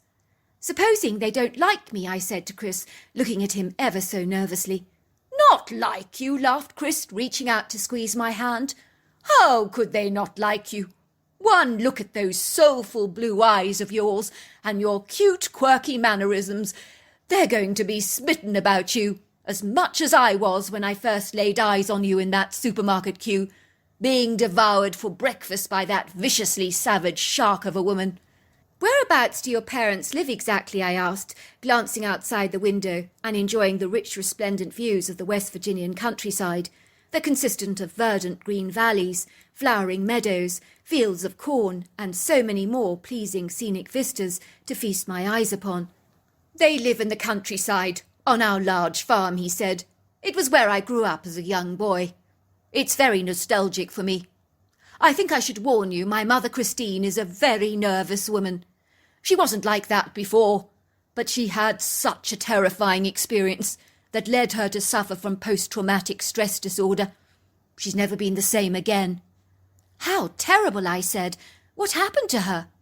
"I think when the time is right, she'll tell you about it. It's not my place to do so." The rendezvous with my fiancé's parents went better than I could have ever anticipated, as both my fiancé's parents warmed to me immediately, as indeed I did to them. They were such a loving, charming couple, but I sensed immediately that Christine was very troubled as a person. I longed to help her in some way, which may have something to do with why I became a nurse in the first place, as I genuinely love caring for people and helping them to overcome physical and emotional traumas. "You must excuse me," she told me. "I sometimes involuntarily just shake. I haven't got Parkinson's disease or anything like that, but not a day goes by when I'm not tormented by the demonic being I encountered out there in the woods. Even when I sleep at night, I have no rest from it. I have nightmares about that creature all the time, and sometimes I wake up screaming in a cold sweat." "Tell her, Mum," said Chris. "I think Summer would like to hear your intriguing story. I haven't told her about it, as I wanted it to come from the horse's mouth." "Very well," said Christina, trying to compose herself. "I hope you're ready, because it's quite a story." It all began about 5 years ago. I think it was in 1999 to be exact. I decided to take a leisurely stroll in the tranquil woods. I always love to see what things are budding through the forest floor in early spring, because for a short period of time only it explodes with colour, with early spring daffodils, bluebells, violets and pink lady slippers. It becomes so incredibly beautiful. It doesn't last because, of course, the brush overgrows it all. I do find that when I feel overwhelmed by the issues of life, that a walk in the wood has a grounding effect on me. At the time, I was having issues with a very dogmatic bull terrier type boss at the office who was giving me a very hard time about my work. He was reprimanding me for medical claims reports that he claimed were far too long and detailed, which he felt needed to be shortened. So we just agreed to disagree. I found walking in the grove enabled me to reconnect with the natural world and to get a sense of perspective about things. It was a beautiful spring day, which was wonderful as we'd come out of a very gruelling, ice-cold winter that year, so I was more than a little eager to embrace a brand new beginning. The woods were magnificent. I was beguiled and bedazzled by the vibrancy of the rich colours of the delicate flowers on display, from pinks to yellows to purples, blues, whites and reds. I always appreciate the tall maple, beech, hickory and walnut trees, as some of them are remarkably old and very imposing and statuesque. I remember I was already smiling. I was feeling so happy and uplifted as I walked through the grove, and I was watching cute little squirrels darting up the branches of the trees and listening to the intriguing, very pretty bird song. And all of a sudden, the tranquil ambience in the woods just died like that. It was like the flick of a switch, and it was gone. It was like the atmosphere became menacing and foreboding. I'd never known it to feel like that before. So I was a little befuddled, to say the least, as to why the vibe had shifted so dramatically and so quickly. That was when I sensed that something was watching me intently, and whatever it was, it sent chills down my back. I knew at once I needed to leave the woods, but that was when my eyes were drawn upwards towards the branches of a large maple tree, and on a very high branch was a large beast standing upright on two powerful legs at about 80 feet off the ground. Oh, this monstrous thing! It was 7 foot tall and 3 foot wide, with a humanoid-shaped body, and was covered with short, dense, thick black hair, with a monkey-like face and a very long tail. And this thing sent the fear of God into every cell of my entire body. It was glaring at me through its demonical red eyes with a murderous, villainous expression on its face, and its evil, thin lips were curled back to reveal razor-sharp teeth. It was vigorously shaking the tree branches up and down like a cheerleader's pom-poms, and every time he did this, leaves and twigs would fall to the ground. I remember that I wanted to look away from this hideous, ghastly-looking thing, but I couldn't.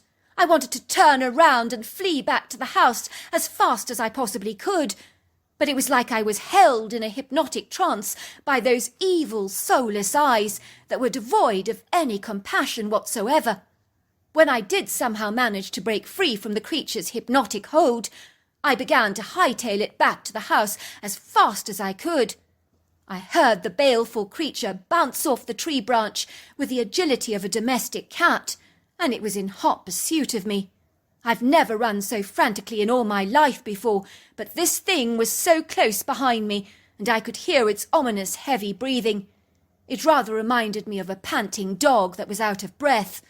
I managed to make it back to the house, and I slammed the door behind me as fast as I could, and I ran around the house, bolting every single door and window. I could see the alarming, shadowy silhouette of the dark creature through the glass window panes, looking through the windows at me, and he was slamming the glass panes with his very large, clawed hands. Oh, he wanted to get into the house and ravage me to death. I was in no doubt about that. "I was sleeping at the time," Tony said, interceding. "I woke up because I could hear my wife banging all the doors and windows in her haste to lock up. I remember thinking, what the heck is going on with Christine? That was when I heard the most horrifying growl that sounded as vicious and as intimidating as that of a lion, maybe even more so. I pulled back the curtains, and standing there on the opposite side of the window, staring in at me, was this monster. It was grotesquely evil-looking. I've never seen anything like it before. My first reaction when I saw this thing was that I must be dreaming. There is no way in God's earth that this thing could be real, could it? This must be a nightmare from which I would surely awaken. But I realized in horror that this was indeed no dream. The malevolent beast was slapping the window panes with his hands very hard, and I could tell that if he could get into the house, I would have been torn into shreds long time ago. I was so discomposed, distraught and terrorized by this portentous beast that my thinking seemed to become muddled, disorientated and very confused. I'm ashamed to admit it, but I stood there shaking like a sitting duck, waiting to be devoured. Finally I came to my senses, collected myself together and gained some sort of self-control. The critter was still standing there, slamming the shatterproof window pane and growling. In double time I got down on my hands and knees and surreptitiously crawled to the cabinet to remove my rifle. I knew immediately that I had to kill that critter, because whatever this thing was, it clearly wanted us both dead, and it was either him or us. I beheld my very distressed, terrified wife just sitting on the ground of the living room, clutching her knees to her chest and rocking herself backwards and forwards, staring vacantly into space as though she was locked in a hypnotic trance. I'd never seen Christine look like that before. I think the fear had overwhelmed her so much. I do remember I wasn't confident myself about taking down this critter, but I somehow had to find the courage to get out of the house and tackle the monster. So without further ado, I cautiously tiptoed out of the house, closing the door very quietly behind me, and I stealthily moved along the side wall towards the bedroom area where I had last encountered the beast. Thankfully, he was still there. His back was turned away from me. He was knocking the windows with his clawed hands, misting them up with his foul, vaporous breath, and growling fiercely while trying to look for a sign of any movement in the house. I wasted no time and immediately began to unload my rifle into the critter, and it let out a gut-piercing scream, and then it flopped to the ground, dead. I've never felt so relieved in all my life, but I was sweating profusely like a pig, and my heart was thumping violently in my chest, so much so that I thought it would explode, and I was breathing so rapidly that I had to calm myself down. I was in such a heightened sense of shock that I did manage to call Fish and Game out. I informed them that I'd killed a strange-looking animal. Later that day it would seem 5 men, carrying very high-powered rifles, arrived in an army truck. They collected the critter from our premises, which they wheeled away on a gurney, and put in the back of the truck, much like any other deceased body. The men also went to check the entire area around our home, to see if there were any more of these demonical beings on the loose, but they found nothing. I overheard 2 of the men saying, "What the heck is this thing? There's no way this is a Bigfoot. But what the heck is it?" And the other man said, "Whatever it is, it's the most heinously evil-looking critter I've ever seen in my life. It's a miracle that that couple is still alive." "But it is a corpse," protested the other man. "Even so, nothing should stink like this so shortly after death, surely. The smell makes me want to hurl up my dinner."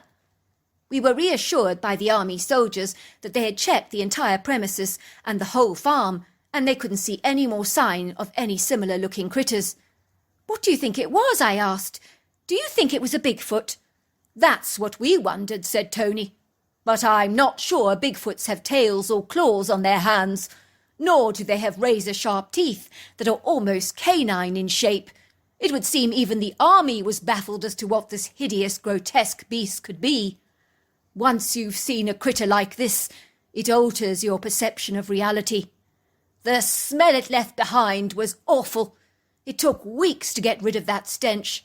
As you can imagine, Christine and I did consider selling our farm after the experience, but this farm has been in our family line for over 200 years. We hardly want to throw the legacy away because of one encounter with a demonical beast that we were unlikely to ever encounter again. I mean, the odds would be extraordinary." "Of course," I said. "I can quite understand. Have you had trauma counselling, Christine? From what happened to you, I mean, because I think it could help you. I could come with you if you like to the counselling sessions, if you don't want to go on your own, that is." "Would you, dear?" said Christine, grabbing my hand thankfully. I could hear the huge relief in her voice. I know I should have gone to counselling a long time ago, but I was too afraid to go on my own. I would be glad of the company. "Of course I'll come with you," I told her. "I'd love to be of help." And so it was every Wednesday and Thursday Christine and I went to her trauma counselling sessions together, and eventually we would make a girls' night out of it and go for a Thai massage, followed by a delicious meal, while my fiancé Chris spent some special time with his father playing bridge and going for a spot of night fishing, so the plan worked exceedingly well for the 4 of us, and I could see remarkable significant changes in Christine's countenance as she became so much more relaxed, refreshed and happier. One night as I was returning to the farm with Christine in the car, my headlights illuminated what I can only describe as a black bear standing on the edge of the road. It looked as if it was foraging or rooting around in the ground for something. "He's quite a big black bear, isn't he?" said Christine as we drove slowly past the creature. All of a sudden the creature turned around and stood up on 2 powerful legs, and I was so shocked that I immediately just braked the car. I realised to my amazement that this critter was a Bigfoot. It was easily 8 foot tall, 3 feet wide across the chest area, and about 700 pounds. I'm not sure if he was completely black, but it was very dark in colour and covered in long flowing hair that did not look dishevelled or matted up in any way. When you encounter a Bigfoot for the very first time, I think the sheer size of the critter is something that knocks you for six. This creature was Herculean in size, with a barrel chest and overlong arms. It possessed a conical-shaped head with a pointed tip and a grey leathery face that was almost human. The critter stared at us both in the car and seemed more bewildered to see us than we were to see him. I discerned that his eyes were kind yet curious, and instinctively perceived that he meant us no harm. On the contrary, he would rather have not been seen or observed by us at all, and had clearly been caught off guard. I watched in wondrous awe as the Bigfoot glanced at us very briefly and then glided away, gracefully moving its arms backwards and forwards and taking 3-foot strides. It never looked back at us, not even once, and seemed eager to get out of our sight as quickly as it possibly could. I turned around to look at Christine and was baffled and astounded to see she wasn't shaking at all, but there was a smile on her face. "Wasn't he beautiful?" she said. "I've always wanted to see a Bigfoot before. He was magnificent, majestic and lofty." "You weren't scared?" I asked, looking at her with an aghast expression upon my face. "Heavens, no! Why would I be scared of that Bigfoot? I admit he was large and very intimidating, but did you see his kindly eyes? He was a beautiful soul. Anyone could see that." "Was he different to the critter that your husband killed?" I asked. "Oh, heavens, yes," said Christine. "You can't compare them. It's like comparing the devil with an angel. The critter my husband killed was like the devil incarnate. All these years later, I'm so glad to inform you that I'm happily married to Chris with 2 young children of our own. Christine's experience with the trauma counselling really helped her significantly, and these days she's a whole new woman who embraces life with a renewed vigour, and for years she's been enjoying walks in the woodgrove, and to date she hasn't encountered any nefarious-looking creatures. Looking back, I often wonder what the beast was that actually chased Christina from the woods that day and almost destroyed her life. Maybe we'll never know the answer to that question. So there you are. That's my story.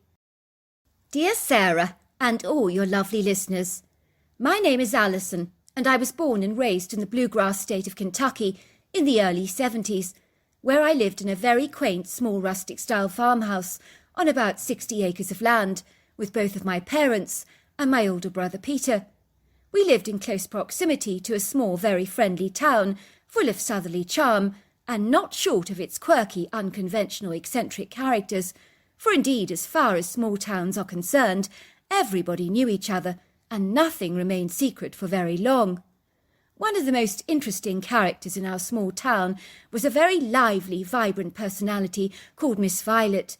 She was an elderly woman with bright purple hair and a very fair, peachy smooth complexion, but she didn't look her age at all, for she was as nimble as any 30-year-old, with a slim, lean, subtle body that was as agile as a ballerina. Many believed that she was in her 80s or 90s or even older, for she was the oldest resident in our entire town, but no one ever dared to ask her age, because that would have been exceedingly rude. Many people believed that Miss Violet's vast secret knowledge of herbal tinctures had seemingly turned back her biological clock and upgraded her DNA, for she appeared younger than some of the middle-aged residents of our town. The townsfolk gravitated towards Violet, or Miss Violet, should I say, like moths to a bright light, for she was the reassuring house-like beacon that people would invariably turn to for advice and wisdom. From what my mother once told me, people visited Miss Violet when they were going through a turbulent, tumultuous time in their lives. I even heard a story of a farmer once who visited her when he was having problems with a bad crop that year, and for some reason she knew exactly how to address the problem and sensed there was a mineral deficiency in the soil, and that was soon corrected, and from thenceforth the farmer had an abundant crop and never looked back. Miss Violet always seemed to have the insight to fix problems and treated the whole person, body, mind and spirit, which was why she had a huge success rate with all of her patients. I've never met anyone who knew the medicinal benefits of plants like Miss Violet did. She would always describe the life-giving force of a plant as magical, with miraculous, powerful healing benefits that were nothing short of astonishing. She told me once that she had gained some of the secret, innate knowledge from an old Indian warrior called Black Bear. Miss Violet would make the most amazing concoctions to help people in the forms of teas or tinctures that somehow reminds me of Chinese herbalism today. If I had a cold or something, my mother would invariably take me to see Miss Violet, and she would examine me, feel my pulse, and look directly into my eyes. I would watch in wondrous awe, as powered by her extrasensory perception and guidance, Miss Violet would brew me up an amazing concoction, and within a few hours, I kid you not, I would be as right as rain. The only problem with her concoctions was that they were pretty vile to the taste, but the results were worth their while. I do think the doctor in our town was very put out and threatened by Miss Violet, and who could blame him? I heard he wasn't ever very busy. People preferred to visit Miss Violet, for a consultation with her was so much superior, and furthermore her treatments worked, without the side effects of modern medicine. Miss Violet never charged you a penny for her time, but she would always be given free groceries from the grocer, meat from the butcher's, and bread from the baker's, so she didn't do too badly with her no-charge philosophy, I have to say. Miss Violet claimed that her gift of knowledge came directly from God, and that her heightened intuition enabled her to see things others could not. Sometimes as kids we would visit Miss Violet just for a quick chat, and it would seem that she already knew we were coming. I could never fathom how she always knew we would visit her on that day. She told me once she would see the person in her mind's eye, and later they would arrive at her door. "Come in," she would say. "I knew you were coming. How about a glass of milk and some fresh chocolate chip cookies directly from the oven?" We would sit in her living room, gathered around a cosy, inviting fire on a cold winter's day, and ask her to tell us a story. And she always insisted that the stories she told us were true, and I believe her. One day we asked her if fairies were real, and she told us to sit down because she was going to tell us a true story that happened here in our town when her grandfather was alive, which concerned the Fae, and that must have been a long time ago. When my grandfather was a young boy, there was a man called Cliff Wallace that lived in our town, who told everyone that he had met a fairy at the riverbank, she told us. He told everyone that she was so incredibly beautiful that he offered her his hand in marriage, and she had heartily agreed. She told him to come back in 3 days, and she would pick him up to take him to her people. Well, as you can imagine, when the townsfolk heard Cliff talking so garrulously about this bizarre, incredulous encounter he claimed to have had with the beguiling fairy, they thought that he had been drinking too much moonshine and was talking through his head and making just random stuff up, so they laughed at his expense. My grandfather said that Cliff was stone-cold sober and that he had believed him. So my grandfather sneakily followed him to the riverbank on the 3rd day, and he said that he saw him standing there, and then he watched Cliff vanish in a bright flash of light. He could hardly believe what he'd seen. My grandfather was so incredibly astonished that he went to check the river to see if Cliff had drowned, but he said the river was very still, and there was no sign of him anywhere. My grandfather believed that he had entered some kind of secret portal. For 3 consecutive days, the townsfolk conducted several search parties for Cliff, but he was never found. 3 days later he appeared in the town once again, and everybody demanded to know where he'd been. He informed the townsfolk that he had married the fairy, and that they had raised 3 children together, and that in fairy time he'd been away from the town for over 30 years, as time was very different where he came from. He informed the townsfolk that he would be returning to his family in 3 days' time, and no one would ever see him again after that. Well, indeed, 3 days later, my grandfather and a couple of sneaky townsfolk followed him to the river's bank and witnessed him again disappear in a flash of light. Cliff was never seen in the town again, and all 3 eyewitnesses who saw him vanish in that light believed his story, as far-fetched and fictitious as it sounded.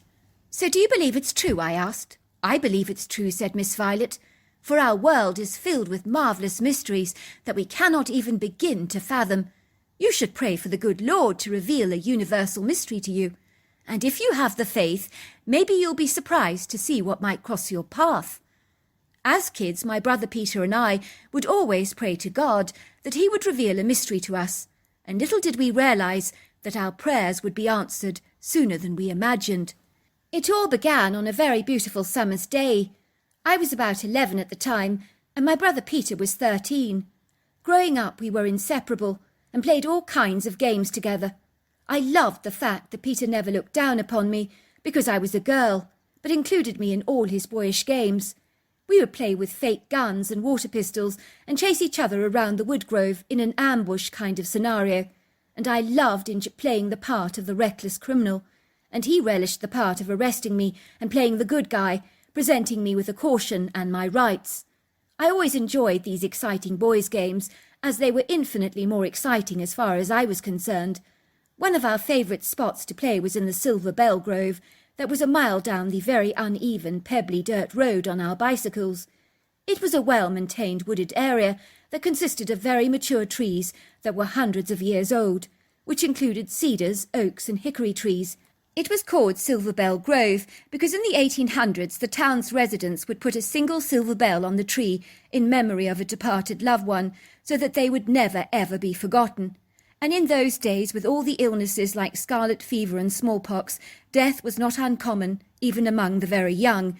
So when the tree swayed in the wind, you could hear hundreds of silver bells ringing in remembrance of all those long lost souls, hence the name Silver Bell Grove. All these years later, many claimed to hear the ghostly sounds of the silver bells ringing, but I'm glad to say I never did, for indeed that would have sent chills down my spine and put the fear of God in me. One day when my brother and I were playing cops and robbers in the Silver Bell Grove, I suddenly got the urge to climb one of the large oak trees, as I knew that Peter was less likely to look for me on a higher elevation. Well, so I thought at the time. I could hear my brother announce that he was coming, and he began to make the sounds of police sirens.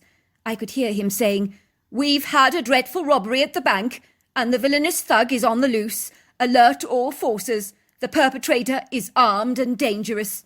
I quickly scurried up this large oak tree, and as I levered myself up on one of the branches, I discerned a little movement from the hollowed-out cavity of the trunk, which on closer inspection was larger than I'd first assumed.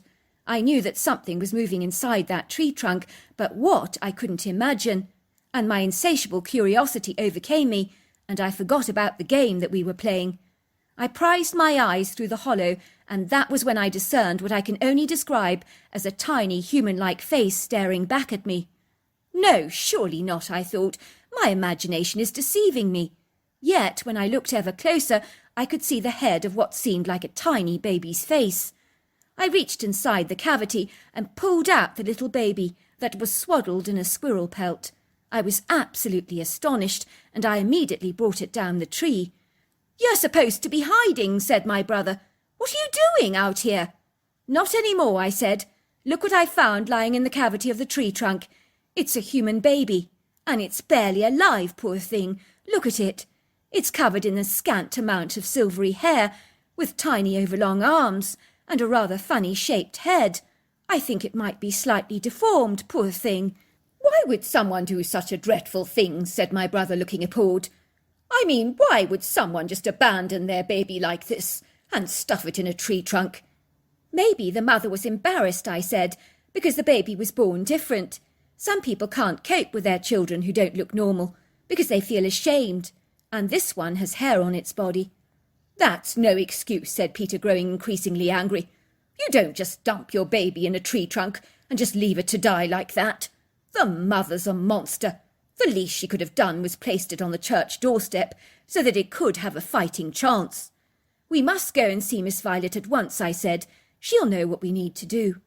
My brother and I hastily made our way to Miss Violet's house, and she opened the door for us at once. "Come in," she said, guiding us through the front door. "I've been expecting you both."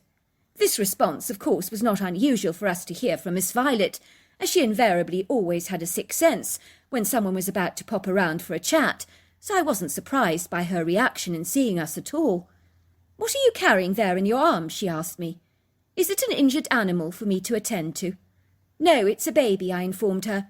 "We found it tucked in the trunk of a tree, abandoned by its mother and left to die. It's barely moved. I think the poor thing might be dying." Miss Violet opened the animal pelt to reveal the beautiful little baby that you could tell was very poorly indeed, as its body seemed so floppy, rather like a rag doll, and its eyes were almost opaque and subdued. and the little baby was so unresponsive to our touch. "Poor little mite," said Miss Violet, studying the baby and lifting it into her arms, whereupon she placed it on a soft blanket on the table and began examining its dull dark brown eyes and feeling for a pulse. "The poor thing barely has a pulse," she informed me. "I'm going to make a tincture for it at once. If we don't help it, I can assure you that it will not survive the next few hours." I began to cry, and the tears were pouring down my cheeks. "It's too late, isn't it?" I said. "We've lost her." Miss Violet looked aggrieved by my pessimistic, fatalistic outburst. "Look at you, with such defeatist talk like this. I certainly wouldn't visit you if you were a doctor, because there would be no hope for me. This is where prayer and faith can make a difference, but bringing the apathetic ingredients of doubt, scepticism and fear into my practice does not wash with me at all. So while you're with me, I don't want any of those negative thoughts around. Do you understand?" I nodded, wiping away my tears, as I watched Miss Violet attend to the baby. She was mixing a few herbal concoctions together, and whatever they were, they smelt as bitter as gall. "How do you know what herbs to use for the baby?" I asked. "I'm guided by my innate knowledge of herbs and my discerning intuition," she said, and then suddenly I seemed to know what to give them. It's like a clairvoyance or a sixth sense, directing me as what I need to do. "What do you think is wrong with the baby?" I asked. "I'm sensing an impaired immune response. When we're born, we're immediately exposed to pathogens and viruses, and our immune system begins to kickstart at once, especially after first drinking our mother's milk. But what I can perceive from this little infant is that this did not happen for her." "Can you fix it?" I asked. "Of course I can fix it," said Miss Violet.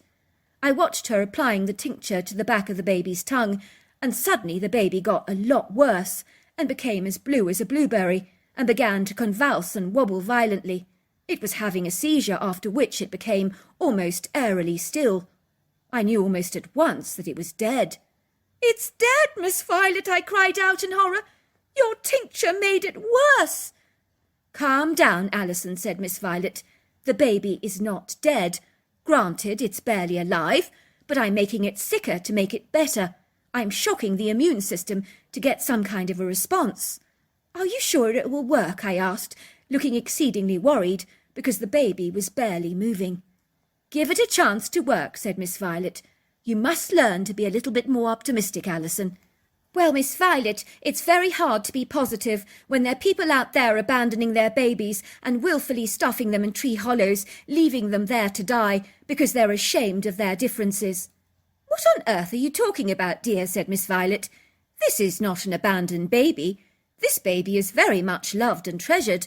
Look how carefully she was swaddled in that squirrel pelt. And as for different, what on earth are you talking about? The baby is quite fine." "No, it's not," I said. "The head is funny, it's a dome shape, and the arms are too long and spindly, and the body has fine hair on it." "But this is not a human baby," said Miss Violet. "It's a wild one." "But what's a wild one?" I asked. "You don't know about the wild men of the woods?" asked Miss Violet, looking amazed. "Don't they teach you anything in school these days? When I was growing up, everyone knew about the wild men that lived in the mountains, the craggy outcrops, the caverns, caves and rocky ravines. We would hear curious stories from the indigenous people all the time about their strange, outlandish encounters with the gentle, hairy giants that were known as the guardians of the forest, who would rescue and help animals and people in distress." "No one told us about them, Miss Violet," I said. "Not even my own mother and father." "Well, it's possible that your parents may not even know about the wild men. They're very elusive and evasive, secretive people who are spiritually highly evolved, and you'll only see one when they choose to be seen, because they have the proficient prowess or ability to hide in plain sight. It's called cloaking." "You mean you can look at one without actually seeing it?" I asked. "That's exactly what I'm saying, dear." "So are you saying that I couldn't just randomly encounter one of these wild men just by accident?" "You could, I suppose, if the wild man was very relaxed and unguarded at the time and oblivious to your presence. But they are incredibly discerning people with a highly developed sixth sense, so they do tend to know things in advance, and they can read your thoughts." She continued, "Well, my grandfather once told me of a man in town called Mr. Joe Thomas, who wanted to catch one of these wild men for himself and put it in a cage as an exhibit, rather like an oddity that he could show to people who would pay to come and see it. I think he got this entrepreneurial idea from the travelling circus that would frequent our part of the world regularly, and you would pay to see some of the special oddities there. People loved that kind of thing back then, as it was highly entertaining for the townsfolk. They'd talk about it for weeks. I remember going to one of those circuses myself when I was a young girl with my father. Peculiar places they were. I remember there was a horse on show which had 2 heads, and a woman there that was born with a tail like a kangaroo, a man who had a skin just like a snake or a lizard, and another who was born with 3 arms. Then there were people who could contort their bodies into all kinds of strange shapes so that they could fit into a travelling suitcase, others who could hold their breath underwater for a very long period of time, or walk across hot coals in their bare feet. People just loved that kind of thing. "What about Mr. Joe Thomas? Did he manage to catch a wildman?" I asked. At that Miss Violet laughed.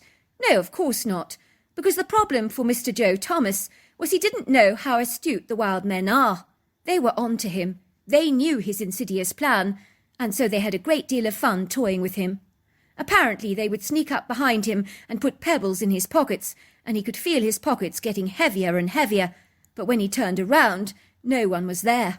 The wild men would leave their very large muddy prints around the streams and lakes to make him think he was hot onto their trail.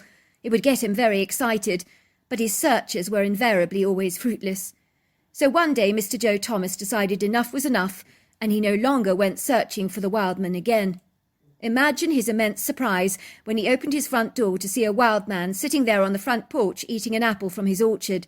He said he knew the wild man wanted him to see him. He told my grandfather that the creature spoke to him telepathically and said, "You cannot find us if we don't want to be found, and you cannot see us if we don't want to be seen." And then he was gone, just like that. "Wow, that's extraordinary," I said. "Look," said my brother, who had barely said a word since we had arrived at Miss Violet's. "The baby's moving, and it's wiggling its feet." "Miss Violet," I said, "Peter's right. The baby's moving. And look, the colour is coming back to its cheeks. I think it's getting better." And so it was in the days that followed. The baby became stronger and stronger and stronger, and every day we would take turns into feeding it with bottled milk from a wet nurse in the local town. I loved holding the baby in my arms and seeing it drink the milk, and it would happily drink it hungrily at such great quantities, much more than the average baby of its size. Before long the baby was sitting up and interacting with us with its bright, intelligent brown eyes. If you walked around the room, the baby would observe every movement, and it began to make this happy gurgling sound, much like a human baby. I remember walking the baby around the backyard with it wrapped up in my arms and rocking it gently up and down, and I discerned its face would light up when it saw the trees and the blue sky. It really did respond to nature favourably. One day Miss Violet asked us if we wanted to return the baby to its mother. "How can we do that?" I said. "She doesn't even know the baby is better." "Of course she does," says Miss Violet. "I told you these wild people know things. They have a powerful intuition. Do you know it wasn't a random accident that you found the baby in the hollow of that tree? Of course it wasn't an accident. The wild woman chose in advance for you to be the one to find her baby, and she knew you would bring it to me." "Did she know it would recover?" I asked. "Of course not. You cannot know everything. I think she believed and hoped that we might be able to help her baby recover. She's able to read energy fields, so she can discern that her youngling is getting better and stronger. This morning she picked up on my intentions to return her baby to the woods, so she's expecting to receive us. I think you should be the one to return it to her, as she clearly chose you to find her baby." As you can imagine, I was so excited and enthused, and my brother and I, along with Miss Violet, made our way hastily to the woods. I could feel my heart pounding in my chest. I was over the moon. I'd never seen a wild woman before, so I didn't know exactly what to expect, and I couldn't wait to see her. As we entered the woods, everything was so magical. As the towering statuesque trees moved in the wind, swaying their boughs with the grace and the elegance of ballet dancers, and as the gentle breeze blew against my face, I noted prisms of pretty light twinkled through the leaves, dappling the floor in an ethereal luminescence. The verdant green forest with its decorative streamers of resplendent velvety moss swathed the trees like garlands of silvery green Christmas tinsel. We could hear the delightful chirps, twitters and warbles of the bird song, and Miss Violet told us to sit on the soft ground as we waited for the baby's mother to arrive. All of a sudden, the bird song dissipated like the vapour from a kettle, and the breeze stopped blowing as the trees began to compose themselves in almost a gentle kind of curtsy. Everything became airily still. All I could hear was my gentle breathing and the loud sound of my heart thumping through my chest. "She's coming," whispered Miss Violet. All of a sudden we heard the heavy sound of bipedal feet thundering through the woods. I knew that something very big and powerful with an extraordinary presence was hurtling towards us with the speed of a steam train on full throttle. And then suddenly, like at the scene of a play when the curtain is drawn back, but in this case it was shrubbery, we saw her. The wild woman was so big that my eyes travelled upwards like they would if I was looking at a large tree. I'd never seen a creature like her before, for she was massive. She was like a giant, standing on two long muscular legs at easily over 8 foot tall, but she was graceful, lofty and majestic at the very same time. I noted that her long sinewy body was slender and very toned, and covered in long silvery hair, but her full breasts announced to the world that she was a breastfeeding mother. I did discern that her head was shaped like a pyramid and flowed into her gargantuan-sized shoulders in a seamless sweep, and I didn't detect any sense of a neck. I was astonished as her face was so human. Her grey skin was leathery and possessed a wide flat nose, a thin mouth and a sloping forehead. For a moment she stood there, and her deep eyes twinkled warmly as they fixed themselves on the little package in my arms. I immediately got up from my seated position and walked towards the mother, and I handed her the baby. The mother glanced down at the baby and then pulled it out of the blanket, which suddenly fell to the ground in a heavy thud. I watched in awe as she placed the baby upon her shoulders, and it sat curled up on her, snuggling up to the sides of her head, as if they'd never been apart. The mother walked straight up to me. She touched my hair, pulling it away from my face so that she could see my eyes, and she stared at me intently. I could feel her happiness surge through my whole body, and it was almost as if she was downloading in my mind the very joy that she was experiencing, and I felt as if my whole being was enveloped in the arms of God. It was the most blissful feeling I've ever experienced. I felt like a shooting star. The wild woman then turned around and glided into the woods, and she looked as if she was floating on air. She moved with such grace. I was amazed to see that both Miss Violet and my brother were in absolute tears, and then I realised that I was too, as I could taste the salt in my mouth. "Bless us," said Miss Violet, "we're all blubbering babies, but that was such a blissful moment. One of life's precious treasures that can never ever be forgotten, that will leave an indelible imprint on our lives that can never ever be washed away, not even by time." Of course, Miss Violet was absolutely right. How could I ever forget that extraordinary encounter with the wild woman that I now know from research was a Bigfoot? Sadly, Miss Violet did die about 30 years ago, but even in death she looked so young. But she will never ever be forgotten. So if you do happen to come across a single silver bell ringing in a Kentucky woods, it may be the one that I put up for Miss Violet. So there you are. That's my story. Well, hello there. I hope you enjoyed the Omnibus edition. We've got many more coming our way for you to listen to. Sending you love wherever you are in the world, in North America, Canada, Kenya, wherever you may be. I send you lots and lots of love. Thank you for listening to my Omnibus, and I really do hope you enjoyed it, because that's the whole idea about it, is to give you some interesting stories to listen to.